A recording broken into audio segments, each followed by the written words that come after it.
Hi friends, welcome to Vasavi fines. ఈ రోజు ఈ వీడియోలో మీషోలో నాన్ జిఎస్టీ సెల్లర్స్ కోసం కొన్ని విషయాలు నేను షేర్ చేసుకోబోతున్నాను. మీషోలో జిఎస్టీ సెల్లర్స్ ఉన్న అన్ని ప్రివిలేజెస్ నాన్ జిఎస్టీ సెల్లర్స్ కి అయితే ఉండవు. ఈ విషయం తెలియక నేను మీషోలో బిజినెస్ స్టార్ట్ చేసిన కొత్తలో చాలా స్ట్రగుల్స్ ఫేస్ చేశాను. అవి మీరు కూడా ఫేస్ చేయొద్దు అనే ఉద్దేశంతో నేనైతే ఇవి షేర్ చేసుకుంటున్నాను. దీనిలో ఫస్ట్ పాయింట్ వచ్చేసరికి మీషోలో నాన్ జిఎస్టీ సెల్లర్ గా రిజిస్టర్ అయితే మీరు ఏ స్టేట్ లో రిజిస్టర్ అయ్యారో ఆ స్టేట్ లో మాత్రమే బిజినెస్ చేయగలరు. సపోజ్ నేను తెలంగాణలో రిజిస్టర్ అయితే తెలంగాణలో మాత్రమే నా ప్రోడక్ట్స్ ని సెల్ చేయగలను, వేరే ఏ స్టేట్ లో దాన్ని సెల్ చేయలేను. అదే జిఎస్టీ సెల్లర్స్ అయితే ఆల్ ఓవర్ ఇండియా వాళ్ళ ప్రోడక్ట్స్ ని సెల్ చేసుకోగలరు. ఇది మోస్ట్లీ అందరికీ తెలిసే ఉంటుంది, ఎందుకంటే గూగుల్లో కానీ మీషో పోర్టల్లో కానీ ఇదైతే ఈజీగా అవైలబుల్ గా ఉంది.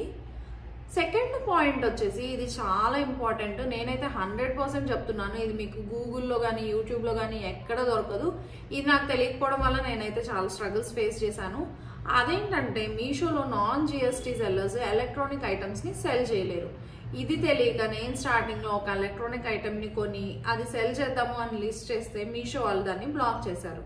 నేను దానికోసం టికెట్ రైజ్ చేసి ఎందుకు బ్లాక్ చేశారు అని తెలుసుకున్న విషయం ఏంటి అంటే, ఎలక్ట్రానిక్ ఐటమ్స్ని మనం సెల్ చేయలేము.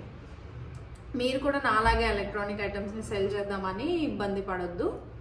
ఓకే, నెక్స్ట్ పాయింట్ వచ్చేసి మీషోలో రిఫరల్ ప్రోగ్రామ్ ఉంటుంది. అంటే మీరు మీషోలో ఎవరినైనా రిఫర్ చేస్తే వాళ్ళు మీషోలో బిజినెస్ స్టార్ట్ చేస్తే మీకు రిఫరల్ బోనస్ వస్తుంది. ఇది కూడా నాన్ జిఎస్టీ సెల్లర్స్కి అవైలబుల్గా లేదు. ఫోర్త్ పాయింట్ వచ్చేసి ఇది చాలా ఇంపార్టెంట్ అండి, ఇదైతే మీరు ఖచ్చితంగా తెలుసుకోవాలి. అది ఇప్పుడు నేను మీకు స్క్రీన్లో మీషో సప్లయర్ ప్యానెల్ ఓపెన్ చేసి చూపిస్తాను. సారీ అండి, మీషో సప్లయర్ ప్యానెల్లో కాదు, మీషో యాప్లో చూపిస్తాను. ఇప్పుడైతే నేను మీషో యాప్ని ఓపెన్ చేశాను.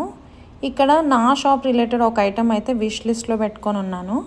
ఇప్పుడు ఇది ఓపెన్ చేస్తే ఇక్కడ మనకి కిందకి వెళ్ళి చూస్తే ఇక్కడ shop name, ratings, followers, products అన్నీ చూపిస్తుంది. ఇక్కడ మీరు చూసినట్లయితే మనకి 0 ప్రోడక్ట్స్ అని చూపిస్తుంది. బట్ నా షాప్లో అయితే చాలా ప్రోడక్ట్స్ ఉన్నాయి, స్టిల్ ఇది 0 ప్రోడక్ట్స్ అని చూపిస్తుంది. అదే జిఎస్టీ సెల్లర్స్కి అయితే వాళ్ళ షాప్లో ఏవైతే ప్రోడక్ట్స్ పెట్టారో ఆ నెంబర్ ఆఫ్ ప్రోడక్ట్స్, ఇప్పుడు నేను 10 ప్రోడక్ట్స్ లిస్ట్ చేస్తే 10 ప్రోడక్ట్స్ అని ఇక్కడ చూపిస్తుంది. అండ్ ఈ వ్యూ షాప్ క్లిక్ చేస్తే కూడా వాళ్ళకి ఏవైతే ప్రోడక్ట్స్ ఉన్నాయో అవన్నీ చూపిస్తుంది.